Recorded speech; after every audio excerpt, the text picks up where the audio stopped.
చక్కని సందర్భానికి మనం వచ్చాం. మరి ఈ మీటింగ్ చాలామంది వచ్చారు, ఇంకా చాలామంది రాలేదు. సరే, వచ్చిన వాళ్ళకి వందనాలే, రాని వాళ్ళకి కూడా వందనాలే. దేవునికి స్తోత్రం. బైబిల్ గ్రంథంలో చక్కని మాటలు ఉండే, మరి చెప్పడానికి టైం లేదు. నేను నోటి మాటతోనే కొన్ని విషయాలు మాట్లాడతాను. ఎందుకంటే పరిశుద్ధ గ్రంథంలో ఒక మాట రాయబడింది. ఏంటది? దశలోనికైలకు రాసిన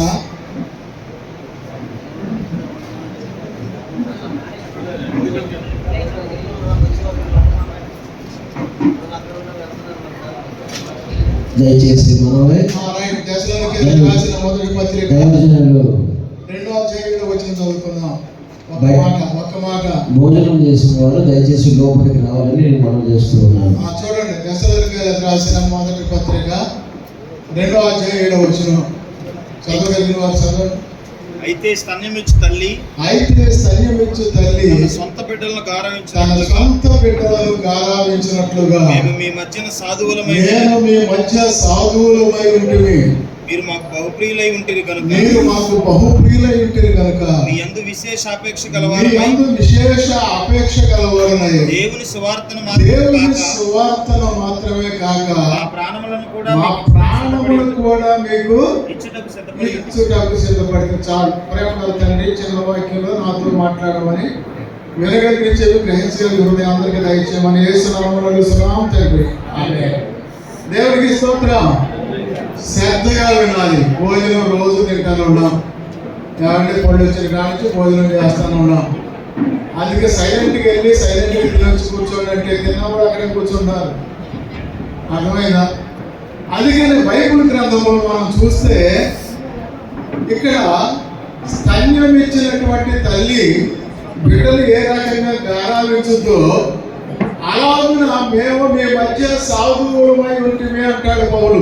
దేవునికి స్తోత్రం. ఏమైనాడంటే పౌలు గారు ఎన్నో సంఘాలు కట్టాడు, 13 పత్రికలు రాశాడు. కానీ ఎక్కడ ఏ సంఘము కూడా నాది అనలేదు. దేవునికి స్తోత్రం. ఏ సంఘానికి ఆ సంఘాలను పెద్దలను ఏర్పాటు చేశాడు.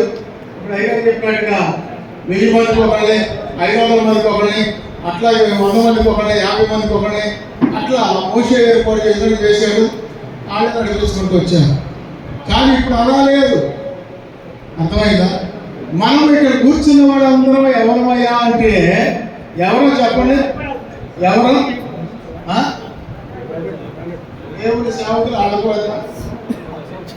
కాదండి. ఇక్కడ కూర్చున్న వాళ్ళందరూ ఎవరు అంటే తండ్రి లాంటి వాళ్ళు. దేవుడికి స్తోత్రం.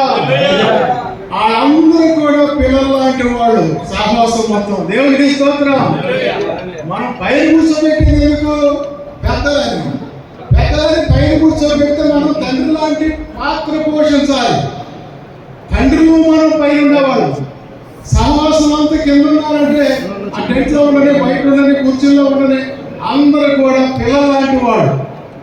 తల్లి తన బిడ్డను ఎలా గారావించుతో అలా గారావించాలి అని బైబిల్ చెప్తుంది.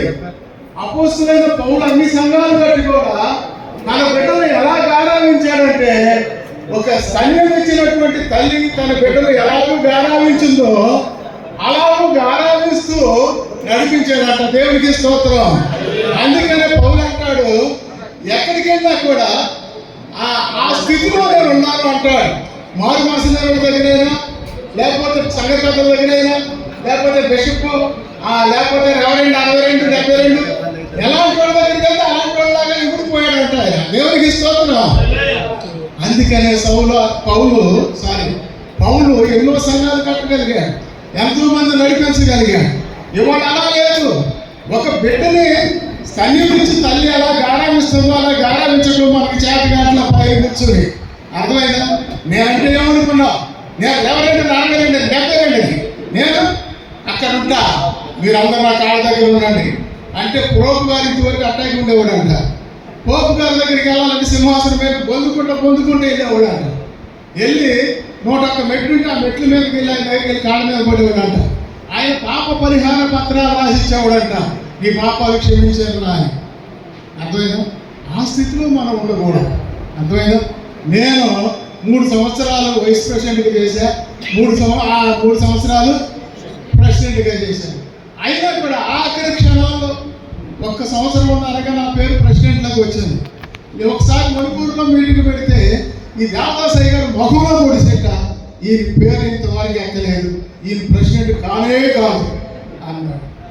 దేవుడికి స్తోత్రం. అయినా కూడా తల్లి వచ్చి తల్లి బిడ్డలు గారాయించినట్టు ఆయన ఆ బిడ్డ దేవునికి స్తోత్రం ఉన్నట్టు చెప్పాడు, అంతే అనుకున్నాం. దేవునికి స్తోత్రం. అలాగూ అయినా కూడా పోరాడి ఎక్కడో పాతికెళ్ళిపోయినాయి, అర్థమైన మురిగిపోయింది, కుళ్ళిపోయింది, చచ్చిపోయిందన్న సమస్యనే నేను కూడా బందరు చుట్టూ తిరిగి, ఇక్కడ ఉన్న వాళ్ళకి తెలుసు, కొంతమందికి చుట్టూ తిరిగి కొన్ని డబ్బులు ఖర్చు పెట్టి నాయకుడు 5,000 పోయింది. అయినా కూడా దాన్ని సక్సెస్ఫుల్ చేశాం. దేవునికి స్తోత్రం. దేవునికి స్తోత్రం. ఇప్పుడు మీకు సులువు అవుతుంది చేసుకోవడానికి. ఆ రోజున కష్టపడ్డారు, ఈ రోజున సాల్వ్ చేసినారు. అలాగే మనం ఒకరికొకరు సాల్వ్ అవ్వాలి కానీ, అర్థమైందా? అంతేగాని పైన ఉన్న వాళ్ళందరూ తండ్రులు, కింద ఉన్న వాళ్ళందరూ బిడ్డలు. దేవునికి స్తోత్రం. కనుక ఈ బిడ్డలకి కోపాలు వస్తాయి ఒకప్పుడు, ఫుల్ పవర్గా మాట్లాడతారు. యవనస్తులు కదా, యవనస్తులు తప్పక తొట్టిల్లుదురు అని బైబిల్లో ఉంది, ఉందా లేదా? నాకు పచ్చిమిరకాయలు అవుతారు, ఎవరు చెప్పిన మాటలు తీసుకొని కీచేవాడు ఉంటారు కదా, కీగానే గడియారం ఏం చేస్తే గిరగిర ఆ కీ ఆగిపోయినా ఇది ఆగిపోయి. అట్లాగే ఈ యవనస్తులకి కీ ఇచ్చేవాళ్ళు ఉంటారు. ఆ కీ గడియారంలో కీ ఉన్నంత వరకు గిరగిర వస్తుంది, తర్వాత కీ ఆగిపోయిన ఆగిపోతుంది, మళ్ళీ కీ ఎలా. ఇది ఛార్జింగ్ మిషన్ అన్నమాట. అర్థమైందా? ఇది ఛార్జింగ్ లేకుండా నడిచే మిషన్లు కాదు మరి. అర్థమైందా? అన్ని రకాల ఉండాలి. అందుకని మనమేం చేయాలంటే, వాళ్ళు ఒకవేళ పచ్చిమిరకాయలు నవ్వి, అర్థమైందా, కసు పుసు తుస్సు అన్న, అర్థమైందా, సాత్వికంతో స్లో స్లో స్లో స్లో కూర్చో తర్వాత మాట్లాడదాం, కూర్చో అని మనం పెద్దలైన మనము వాళ్ళని సాధువు చేయాలి. దేవునికి స్తోత్రం. సాధువు చేయకోకుండా నేనంటే ఏమనుకున్నావు, నువ్వంటే నువ్వు గొప్ప, ఎవడు గొప్ప, దేవుడు గొప్ప, కూర్చున్న వాళ్ళందరికంటే గొప్ప, నీకంటే పైన కూర్చున్న వాడికంటే ఏబిసీలు రానుకుంటున్నారు. పైన కూర్చున్నారు, నాకు ఒకటి రావు, 4 బోళ్ళు ఏబిసీలు. మీరందరూ రాస్తారు ఎవడన్నా, రాత్రి 1000 పదాలు చెప్తాను, ఏబిసీలు రాసి నాకు అప్ప చెప్తే తప్పు లేకుండా. అర్థమైందా?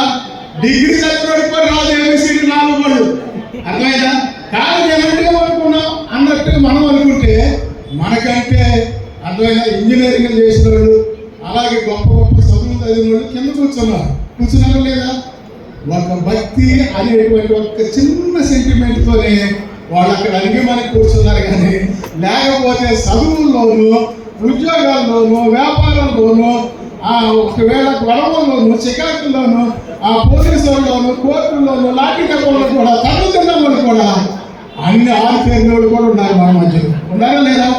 దేవుడికి స్తోత్రం. అంత గొప్ప వాళ్ళని దేవుడు ఒడిసి పట్టి తీసుకొచ్చి ఇక్కడ కొదేసి, నా సేవ చేయరా బిడ్డ అంటే అప్పుడు చచ్చినట్టుగా దైవ స్వరూపులు అట్టుకట్టుకొని చేస్తున్నారు.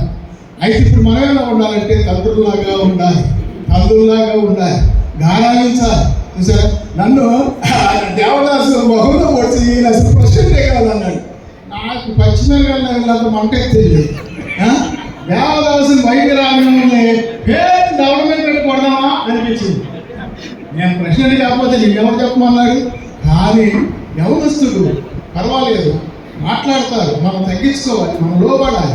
అంతేగాని నాకు దేవదాస ఆత్మ వచ్చింది, లేకపోతే ఇంకొకరు సచ్చినోడు ఆత్మ వచ్చింది, ఈయన ఆత్మ వచ్చింది, ఆడ ఆత్మ వచ్చిందని అదిరిపడ్డామనుకో, అర్థమైందా? హెచ్చించుకున్నవాడు తగ్గించబడతాడు. నా కాన్సెప్ట్ అదే. సంసోనయ్య గారు మాకు చక్కగా నేర్పించాడు. ఏమి నేర్పాడు?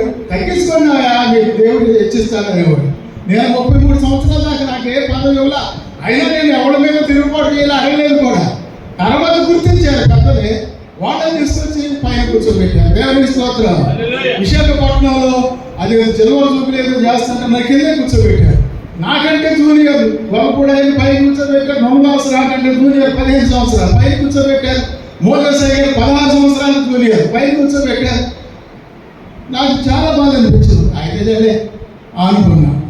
తగిన సమయం వచ్చినప్పుడు తీసుకెళ్ళి ఆయన కంటే ముందు పెట్టారు. అక్కడ దేవుని స్తోత్రం. కనుక మనం ఎవరికంటే ఎవరు తీసేసిన వాళ్ళు కానే కాదు. అయిగా చెప్పినట్టుగా చక్కగా కేటగిరీ ప్రకారం సీనియారిటీని గుర్తించండి. మొదటిగా దైవ స్వరూపిలో ఏలియా 67వ సంవత్సరం రక్షించబడినప్పుడు, సేవకు అభిషేకించబడినప్పుడు మా ఊరు వచ్చాడు ఎలిగేవాడు. ఒక 20 జబ్బు చేస్తే ఆమె ద్వారా అక్కడికి వచ్చి 3 రోజులు మీటింగ్ పెట్టారు. అప్పుడు మా అన్నయ్య లింగాయపాలెం అన్నయ్య కడల షాప్ తిని కోమాలో ఉన్నాడు. ఈఎస్ఐ హాస్పిటల్ తీసుకొచ్చి ఇంటికాడ పడేశారు. అసలు నోట్లోకి ఏగలు సేవలో పోతున్నాయి. అసలు కోమాలో ఉన్నాడు, బయట బతికే పరిస్థితి లేదు. అప్పుడు మా కుటుంబం భయంకరమైన విగ్రహారాధన. ఎలాంటి విగ్రహారాధన అంటే బంగారం కోను, ఎండి కోను, అలాగే ఎత్తడి కోను 3 రకాల విగ్రహాలు చేసి దానికి ఒక గుడి కట్టి దానికి పూజ చేస్తూ ఉండేవాడు శుక్రవారం శనివారాల. అలాంటి పరిస్థితుల్లో ఏలియా గారు ఆ ఊరు వచ్చినప్పుడు మా తల్లి గారు అప్పుడు ఎవరయ్యా విశ్వాసం అంటే సంసోనయ్య గారు అప్పుడు ఆయన 14 సంవత్సరాలు ఉంటాయేమో, మా ఇంకా 10 ఉంటాయి. అర్థమైనా అలాగా మరి సంసోనయ్య గారు, లింగాయపాలెం అయ్య గారు, అలాగనే మన వారికి అయ్యారు పేరంటే చేయతో ఆంధ్రయ్య గారు, ఆ ఏరియా గారు కొడుకు చిన్న ఆయన ఇంతే ఉండేవాడు, చిన్నంత ఉండేవాడు. అర్థమైందా? ఆయన తర్వాత రాజారావు గారు, లింగాయపాలెం గారు 7 అప్పుడు వాళ్ళ విశ్వాసం ఏకాంత ప్రార్థన, ఉపవాస ప్రార్థన. అర్థమైనా? మేము చిన్నపిల్లలు, మా అమ్మ మట్టి నొన్నెళ్ళేవాడు. నొన్నెళ్తూ వస్తూ ఏరియా గారి దగ్గరికి వెళ్ళేవాడు. దేవుడికి స్తోత్రం. అప్పుడు ఇక్కడ ఎవరు లేరు, ఇప్పుడున్న డయాస్ మీద ఉన్న వాళ్ళు కూడా లేరు. అయితే కొందరు నున్నోళ్ళు ఎవరైనా ఉంటే ఉండొచ్చు, కానీ ఎనికేపాడు నుంచి వాళ్ళు అయితే లేరు. సంసార గారి పెళ్లి కూడా చాలా అమ్మగారి కూడా లేదు, అమ్మగారి కూడా లేదండి. అప్పుడు సంసార గారి పెళ్లి ఎప్పుడైంది? 72 ఆగస్టు 19వ తారీఖు. దేవునికి స్తోత్రం. డేట్తో సహా మూలాలతో సహా చెప్తాం గంట. ఎవరు ఏంటి అనేది కూడా బాగా తెలుసున్నారు. అర్థమైందా? అది కనుక బైబిల్ గ్రంథంలో మనం చూస్తే మనం తల్లిదండ్రులాగా ఉండాలి, వాళ్ళ బిడ్డలాగా ఉండాలి. అర్థమైందా? యేసుక్రీస్తు కొరింథీ పత్రిక 2వ అధ్యాయం 3వ అధ్యాయం 3వ వచనం చూస్తే, 1 కొరింథీ 3వ అధ్యాయం 3వ వచనం చూస్తే అక్కడ ఒక మాట అంటాడు. చూసారా? మీలో అసూయలు కలహములు ఉన్నవారే మీరు శరీర సంబంధులైన మనుషులే అని నడుచుకుని వారు కారా? చాలు చదువయ్యా, చదువు. ఒకటి నేను పౌలు వాడను, మరొకడు కేపావు వాడను, అపోలో వాడను చెప్పుకుని మీరు ప్రకృతి సంబంధమైన మనుషులు కాదా? అక్కడ దేవునికి స్తోత్రం. కనుక మనలో అసూయలు, కక్షలు, దేశాలు ఉన్నప్పుడు మనం శరీర సంబంధమైన మనుషులనే. అందుకని బైబిల్ గ్రంథంలో అలా ఉండకూడదు, శరీర సంబంధమైన మనుషులు. అయితే బైబిల్ గ్రంథంలో మనం చూస్తే సంఘములకు శిరస్సు ఎవరయ్యా అంటే క్రీస్తు. ఎవరు సంఘానికి శిరస్సు? క్రీస్తు. మనందరం ఏమై ఉన్నాం? ఆయన శరీరం. ఒక శరీరానికి శిరస్సు ఉంటుంది. ఒక మనిషికి 2 చేతులు, 2 కాళ్ళు, 2 చెవులు, 2 కళ్ళు, అలాగే అన్నీ ఉంటాయి, పొట్ట. అలాంటి పరిస్థితుల్లో చూస్తే మరి అలాంటి పరిస్థితుల్లో ఒక చెయ్య నువ్వు నాకు అక్కర్లేదు, నీతో నేను ఉండను అని చెప్పి నరికివేయబడింది అనుకో, ఆ శరీరం నుంచి అది రక్తం మడుగులు అక్కడే ఉంటుంది, చచ్చిపడి ఉంటుంది, దానికి ఏం జీవం ఉండదు. అలాగే ఇంకొక చెయ్యి కూడా నేను కూడా నీతో ఉండదని నరికివేయబడింది అనుకో, ఈ చెయ్యి కూడా అది రక్తం మడుగులని పడుతుంది. ఈ కాలు ఈ శరీరంలో నేను ఉండను ఈ బాడీలో అని నరికేసింది అనుకో, నరికివేయబడింది అనుకో, ఆ కాలు కూడా అట్లాగే ఉంటుంది. ఈ కాలు కూడా నరికివేయబడితే అట్లాగే ఉంటుంది. ఈ మెడకాయ కూడా నరికివేయబడితే అట్లాగే ఉంటుంది. అట్లాగే మనిషి శరీరంలో ఉన్న అవయవాలన్నీ నీతో నాకు సంబంధం లేదు, ఈ శరీరంలో నేను ఉండను, నేను వేరుగా ఉంటాను అని నరుక్కుంటా వస్తే ఆ మనిషిని, అర్థమైందా? ఏమి మిగలదు. మిగులుతుంటారా? మిగలదు. కనుక 2 చేతులు 2 కాళ్ళు పోయిన తర్వాత, మెడకాయ కూడా దిగిపోయిన తర్వాత ఆ డెడ్ బాడీకి ఏమైనా జీవం ఉంటుందా? ఏముండదు. అయితే క్రీస్తు అనేటువంటి ఆ తల ఉంటేనే, శిరస్సు ఉంటేనే ఈ బాడీకి జీవము. దేవునికి స్తోత్రం. క్రీస్తు అనే జీవము లేకపోతే పట్టించుకోకుండా మెడ నరికేసుకున్నాక, చెయ్యిలో మీతో నాకు సంబంధం లేదని ఒక చెయ్యి తీసేసుకున్నాక, మీతో నాకు సంబంధం లేదని ఒక కన్ను పీకేసుకున్నాక, కాలు పీకేసుకున్నాక ఇక నువ్వు ఎందుకు పనికొస్తావు?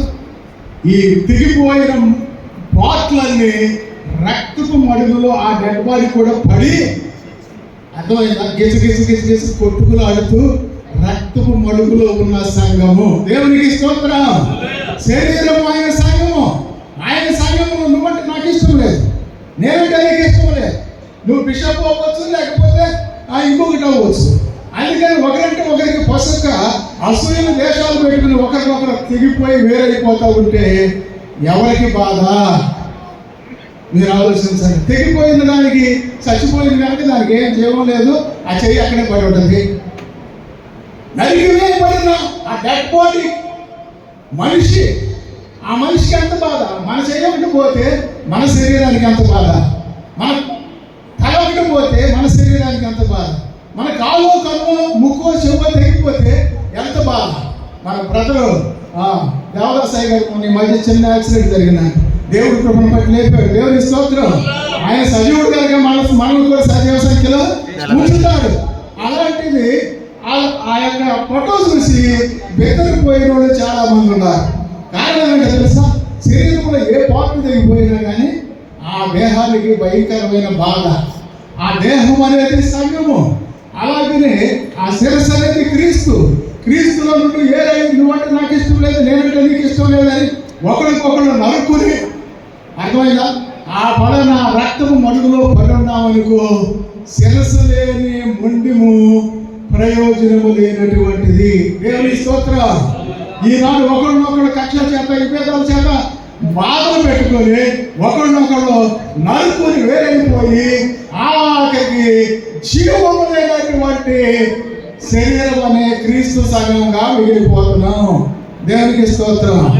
ఆయనకి ఎంత బాగుంటది? ఆయన శరీరము ముక్కలు ముక్కలుగా నరకబడి కింద పడిపోయి రక్తము మడుగులో కొట్టుకులాడుతుంటే ఆయనకి బాధ లేదా? ఈనాడు చాలా మంది డైలాగ్ పెట్టి ఇది మంచిగా చేయడం నాకు తెలియదు కానీ, నేనైతే చెప్పలేను కానీ, పోయినందువల్ల ఏం బాధలేదు అంటున్నారు. ఒక చెయ్యి ఇరిగిపోతే బాధలేదా? ఆ శరీరానికి ఒక కాలు ఇరిగిపోతే బాధలేదా? బాధే. అందుకనే ఒక్క వ్యక్తి నష్టపోయినా మనకి బాధే. దేవునికి స్తోత్రం. అందుకని మనం ఏం ఎలా ఉండాలంటే, సన్నిమిచ్చు తల్లి గానావించినట్లుగా డయాస్ మీద ఉన్న వాళ్ళందరూ తండ్రులు, కింద కూర్చున్న వాళ్ళందరూ కుమారులు, కుమార్తెలు, మనవాళ్ళు, ముని మనవాళ్ళు. అదనమాట. దేవునికి స్తోత్రం. దేవునికి స్తోత్రం. హల్లెలూయా. అందుకని మన సంఘము ఆ మొక్కలు అయిపోయి, అర్థమైనా మొండులాగా అక్కడ పడి ఉండి, క్రీస్తు ఆ శక్తి లేకుండా మృతమైన సంఘంగా మనం ఉండకూడదని మీ అందరికీ నా హృదయపూర్వక వందనాలు మనం చేస్తున్నాం. అందుకని మన పెద్దలమైన వాళ్ళు ఓర్చుకుందాం, తగ్గించుకుందాం, సన్నిహించే తల్లిలాగా గానం వేద్దాం. చక్కగా కుంటిదాన్ని తోడుకుని పోతాం, అలాగే చెదిరిపోయేదాన్ని తోడుకుని పోతాం, రోగం తగినదానికి స్వస్థత పొందుతాం. అన్ని రంగాలుగా ముందు నడిచేది మన పూర్వీకులు. నేను చిన్నప్పటి నుంచి దైవసేవకు పైన పేరు పెట్టకముందు 60 ఏళ్ళలోనే మా ఇంట్లో రక్షణ వచ్చింది. ఏలినాథ్ గారు వచ్చేసి ఆ విగ్రహాలన్నీ తీసేసి, ఆ ముడుపులు, ఆ యొక్క బంగారం అవన్నీ తీసేసి కాలంలో పడేపించాడు మా అమ్మతో. అర్థమైందా? ఇంటికి వెళ్ళగానే 15 రోజుల్లో ఈయన దానియేలు కంటే పెద్ద అబ్బాయి ఉన్నాడు. ఆయన తీసుకెళ్ళి ఒక రెడ్డి గారి దగ్గర కమతం పెట్టారు ఆ నాన్నగారు. ఆ రోజుల్లో పోలేదు. అర్థమైంది? ఎదిగేప్పటి నుంచే గాల్సి వెళ్తూ ఉండేది. మొన్నలో సంఘం లేదు. ఒకళ్ళిద్దరు ఉండేవాళ్ళు మనకు తెలియదు కానీ మేము చిన్న పిల్లలు లేదు. లేనప్పుడు ఎదిగేప్పటి నుంచి రాజారావు గారు, సంసోనయ్య గారు, భూషణ్ గారు, కనకారావు గారు, అలాగే మా లింగపాలయ్య గారు, వీళ్ళందరూ మూటలు కట్టుకుని శనివారం నైట్ మిరపకాయలు ఏంటి, కందులు ఏంటి, బియ్యం ఏంటి, డబ్బులు ఏంటి మూట కట్టుకుని తీసుకెళ్ళేవాడు అక్కడ. అర్థమైందా? దేవుడికి స్తోత్రం. అలాంటి స్థితిలో మా కుటుంబం కోసం నాన్నగారు వచ్చి ఆ పెట్టినటువంటి విగ్రహారాధనని భూమికి పాతి పెట్టినటువంటి అవన్నీ తీసేసి కాలంలో పడేపించి ఆ తర్వాత మా ఇల్లుని కడిగి శుద్ధీకరించాడు. దేవుని స్తోత్రం. అప్పుడు మేము మారు మనసు పొందాం. బాల్య కాలంలో ఏలికల దగ్గర, నా కంటికి దెబ్బ తగిలితే ఏలికల దగ్గరికి వెళ్ళి ప్రాంతంలో ఉండా. ఎప్పుడు సంసోనయ్య గారు సేవకు రాకముందు, రాణి గారి పెళ్లి కాకముందు. అర్థమవుతుందా? అంటే ఎంత ఎవరి సంగతి చెప్పమంటారు చెప్పండి? కొత్త వాళ్ళు అయితే నా దగ్గర పాత వాళ్ళ సంగతి అలాంటి స్టోరీ ఉంది. మూలాల్లోకి అయితే చాలా దూరం వెళ్తాం. వద్దు, దేవుడి మాటలు దీవించదు.